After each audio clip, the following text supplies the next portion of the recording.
Hi നമസ്കാരം, ഞാൻ engineer Mebin. നമ്മുടെ തളിപ്പറമ്പ് ആലക്കോട് തേർത്തലി എന്ന സ്ഥലത്ത് നമ്മളിപ്പോൾ സ്റ്റാർട്ട് ചെയ്തിരിക്കുന്ന ഒരു വർക്കിൻ്റെ വിശേഷങ്ങളാണ് ഞാൻ ഇങ്ങോട്ട് പറയുന്നത്. ഇപ്പോൾ ഇവിടെ നമ്മൾ 2 ലൈൻ കല്ല് കെട്ടി നമ്മൾ തറ ഹൈറ്റിലേക്കൊപ്പം നമ്മൾ ഈ വീട് കൊണ്ടുവന്നിട്ടുണ്ട്. അപ്പോൾ എന്നോട് എല്ലാവരും ഒരുപാട് ചോദിച്ചിട്ടുള്ളൊരു സംശയമാണ്, നമ്മൾ തറ കെട്ടിക്കഴിഞ്ഞ് അതിനകത്ത് മണ്ണ് ഫില്ല് ചെയ്യുന്ന സമയത്ത് അത് ചെളിയാക്കി വെള്ളം പമ്പ് ചെയ്ത് അത് ചെളിയാക്കി ഒരു ഹിറ്റാച്ചിക്ക് ഇത് കുഴച്ച് കോമ്പാക്റ്റ് ചെയ്യേണ്ട ആവശ്യമില്ലേ? നമ്മൾ പണ്ട് കാലങ്ങളിലൊക്കെ അങ്ങനെ ചെയ്യാറുണ്ടായിരുന്നല്ലോ എന്നോട് ഒരുപാട് ആൾക്കാർ ചോദിച്ചിട്ടുള്ള കാര്യമാണ്. കാലം മാറി, കാലം ഒരുപാട് മുന്നോട്ട് വന്നു. നമ്മൾ ആ ചാണകം മെഴുകിയ തറയിൽ നിന്നും കോൺക്രീറ്റ് ടൈൽ ഗ്രാനൈറ്റ് ഫ്ലോറിങ്ങിലേക്ക് നമ്മളിപ്പോൾ എത്തി നിൽക്കുകയാണ്.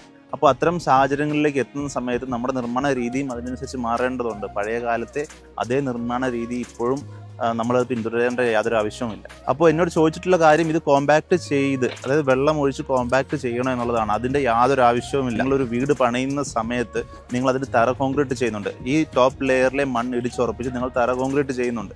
അതിൻ്റെ മുകളിൽ നിങ്ങൾ ഫ്ലോറിങ് ചെയ്യുന്നു. ഈ മണ്ണ് ഒരിക്കലും അടിയിലേക്ക് സീറ്റിംഗ് ആയിട്ട് നിങ്ങൾ ഫ്ലോറിങ് നശിച്ചു പോവുകയില്ല. ഫ്ലോറിങ് എക്സ്പാൻഷൻ കൊണ്ട് മാത്രമേ ഫ്ലോറിങ് നശിച്ചു പോവുകയുള്ളൂ.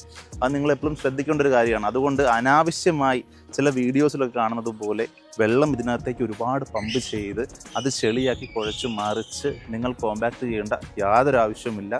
ഒരു സ്റ്റാൻഡേർഡ്സിലും, ഒരു ഇന്ത്യൻ സ്റ്റാൻഡേർഡ്സിലും, ഒരു കൺട്രിയുടെ സ്റ്റാൻഡേർഡ്സിലും വെള്ളം ഒഴിച്ച് സോയിൽ കോമ്പാക്റ്റ് ചെയ്യുന്നതിനെ പറ്റി പറയുന്നതേ ഇല്ല. ഇഫ് ഇൻ കേസ് നിങ്ങൾക്ക് സോയിൽ കോമ്പാക്റ്റ് ചെയ്യണം, നിങ്ങളൊരു ഇൻഡസ്ട്രിയൽ ബിൽഡിംഗ് അല്ലെങ്കിൽ മറ്റെന്തെങ്കിലും ടൈപ്പ് ഒരു ബിൽഡിംഗ് ആണ് നിങ്ങൾ പണിയുന്നതെങ്കിൽ അവിടെ നിങ്ങൾ സോയിൽ കോമ്പാക്റ്റ് ചെയ്യേണ്ട ആവശ്യമുണ്ട്. പക്ഷേ അവിടെ സോയിൽ കോമ്പാക്റ്റ് ചെയ്യേണ്ടത് ഒരിക്കലും വെള്ളം ഒഴിച്ചിട്ടല്ല. അത് നിങ്ങളുടെ തറ ഹൈറ്റ്, അതായത് നിങ്ങളുടെ ഫ്ലോർ ഹൈറ്റ് എത്രയാണോ ആ ഫ്ലോർ ഹൈറ്റിനെ 3ഓ 4ഓ ആയിട്ട് ഡിവൈഡ് ചെയ്ത് ഓരോ ലെയർ മണ്ണ് നിറച്ച് കോമ്പാക്ഷൻ മെഷീൻ കൊണ്ട് വേണം നിങ്ങൾ സോയിൽ കോമ്പാക്ട് ചെയ്യാൻ വേണ്ടിയിട്ട്. അല്ലാതെ ഞാനിപ്പോൾ പറഞ്ഞതുപോലെ ചില വീഡിയോസിൽ കാണുന്ന പോലെ ഒരിക്കലും നിങ്ങൾ അത്രയും മണ്ടൻ വർക്കുകൾക്ക് പോയി നിങ്ങളുടെ കാശ് ചിലവാക്കാതിരിക്കുക. അത്രയും കാശ് കൂടെ വീടിൻ്റെ അകത്തേക്ക് ഇട്ടിട്ട് വീട് ഭംഗിയാക്കാനുള്ള മറ്റു കാര്യങ്ങളിലേക്ക് ഇട്ട് കഴിഞ്ഞാൽ നിങ്ങൾക്ക് അതിനകത്ത് താമസിക്കുമ്പോൾ ഒരു സന്തോഷം ഉണ്ടാകും. അതുകൊണ്ട് വെറുതെ അൺനെസസറി ആയിട്ടുള്ള എക്സ്പെൻസ് വീട് പണിയിലേക്ക് പോകുമ്പോൾ ചെയ്യാതിരിക്കുക. ഇത്തരം കൂടുതൽ ടിപ്സിനായി ഫോളോ ചെയ്യുക.